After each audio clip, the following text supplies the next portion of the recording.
पूर्व सांसद और कोल्हापुर के शाही परिवार के वंशज संभाजी राजे भोसले ने रायगढ़ किले पर छत्रपति शिवाजी महाराज के स्मारक के पास बने उनके वाघ्या नामक के कुत्ते के स्मारक को हटाने की मांग की। उन्होंने ये मांग मुख्यमंत्री को पत्र लिखकर की। इस मांग पर अब ओबीसी समुदाय के नेता लक्ष्मण हाके का कड़ा विरोध जताया है। हाके ने आज पुणे में पत्रकार परिषद लेकर तीव्र आंदोलन की चेतावनी दी है। महाराष्ट्रामधल्या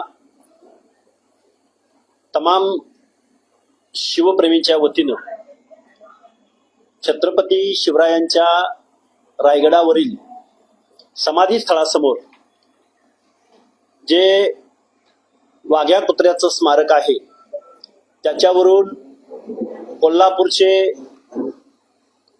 संभाजीराजे भोसले यांनी जो 31 तारखेपर्यंतचा जो अल्टिमेटम दिलेला आहे त्या अल्टिमेटम संदर्भात तमाम महाराष्ट्रामधल्या ओबीसी विजयंती धनगर समाज बांधवांच्या वतीनं माझी अशी विनंती आहे की संभाजी भोसलेंनी हे जे काही कार्य या महाराष्ट्रामध्ये सुरू केलेलं आहे, खरं तर संभाजीराजेंना रायगड विकास प्राधिकरणाचं अध्यक्ष बनवलेलं आहे। त्यांनी किल्ल्याचं संवर्धन करण्याऐवजी किल्ल्याची नासधूस करण्याची भूमिका गेल्या अनेक दिवसापासून घेतलेली आहे। या गोष्टीला आमचा विरोध आहे। मुळात दुसरा प्रश्न असा आहे की संभाजीराजेंनी 31 मे ही तारीख का निवडली। आमचं ऑब्जेक्शन असं आहे की 31 मेला मातोश्री पुण्यश्लोक अहिल्यादेवी होळकरांची जयंती असते आणि ही जयंती या वर्षीची जयंती ही त्रिशतकोत्तर म्हणजे 300वी जयंती महाराष्ट्र साजरा करतोय। मातोश्री अहिल्यादेवी होळकरांच्या जन्मगावी पंतप्रधानांना आणण्याचा आमचा प्रयत्न आहे आणि ते खूप मोठा कार्यक्रम आहे। त्याच्या अगोदरच मिस्टर संभाजीराजे भोसलेंनी 31 तारखेचा अल्टिमेटम का निवडलेला आहे हा आम्ही प्रश्न त्यांच्यासमोर उपस्थित करत आहोत। म्हणजे विशाळगडाप्रमाणे वाघ्याच्या समाधीकडे लक्ष वेधून घेऊन महाराष्ट्रामधलं वातावरण कलुषित करण्याचा प्रयत्न संभाजीराजे भोसलेंचा आहे असा आमचा त्यांच्यावरती आरोप आहे। दुसरी गोष्ट 2012ला संभाजी ब्रिगेडनं हा वाघ्याचा पुतळा काढून दरीत फेकलेला होता। तत्कालीन गृहमंत्री RR पाटलांनी तो पुतळा परत आहे त्या ठिकाणी बसवलेला होता आणि परत एकदा संभाजी ब्रिगेड आणि संभाजी भोसले यांनी जो काही या महाराष्ट्रामध्ये उपद्व्याप चालू केलेला आहे त्याला आमच्या धनगर समाजाचा पूर्णतः विरोध आहे। विरोध असण्याचं कारण असं की ज्यावेळी छत्रपती शिवरायांची समाधी रायगडावर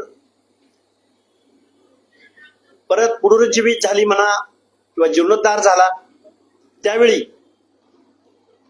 लोकमान्य टिळकांच्या अध्यक्षतेखाली ही समिती होती। महात्मा ज्योतिराव फुलेंच्या अध्यक्षतेखाली ही समिती होती। परत तृतीय तुकोजीराव होळकर नरेश यांनी त्या समाधीसाठी जीर्णोद्धारासाठी आर्थिक मदत केलेली होती। परत आपल्या Chhatrapati Shivaji military preparatory school च्या समोर जो काही पुतळा छत्रपती शिवरायांचा पहिला पुतळा झाला असं मानलं जातं त्या पुतळ्याला सुद्धा तुकोजी होळकरांनी मदत केलेली होती। परत केळुसकरांची पुस्तकं इंग्रजीमधील ते पूर्णभर जगभर पाठवण्याचा जे काही तत्कालीन त्या कालावधीमधले 40,000 होळकरांनी दिलेले होते। आमचं म्हणणं असं आहे की ही जी काही सगळी मंडळी होती लोकमान्य टिळक, महात्मा ज्योतिराव फुले आणि होळकर आणि त्यावेळची ही सर्व स्मारक समिती यांच्या हेतूविषयी काही इतिहासकार आणि संभाजीराजेंना शंका आहे का?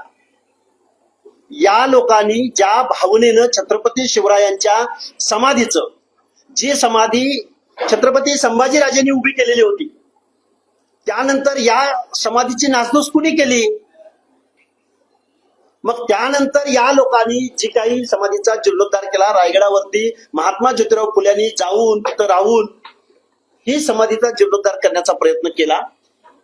त्यांच्या हेतूविषयी या लोकांच्या मनामध्ये शंका आहे का? मुळात रायगड विकास प्राधिकरणावरून संभाजीराजे भोसले यांची हकालपट्टी व्हावी कारण विशाळगडाची नासधूस त्यांनी केलेली आहे। आता वाघ्या कुत्र्याचं नासधूस करण्याचा त्यांचा प्रयत्न आहे। तेव्हा आम्ही जर 31 तारखेच्या आतमध्ये रायगडावरती जर काही नव्यानं असं जर काही प्रकरण घडलं तर तमाम महाराष्ट्रातल्या धनगर समाजाचा त्याला विरोध असेल.